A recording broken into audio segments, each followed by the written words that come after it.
সত্যি দেখো আমি থ্রো করলাম, কালার ছোড়ো, কালার দিয়ে দাও।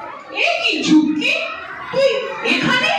তাহলে রান্নাঘরের জানলার বাইরে কে দাঁড়িয়ে আছে ওটা? আমি কাকে তালের বড়া খাওয়ালাম রে? কি বলছো মা? আমি তো অনেকক্ষণ থেকে বাবার কাছে বসে আছি গো। এরপর সবাই মিলে রান্নাঘরের দিকে এগিয়ে গেল। আবার ভালো খাবার পেলে ও আবার আসবে, বুঝেছিস? সাধু বাবা বাবার হাতে একটা তেলের বোতল দিল।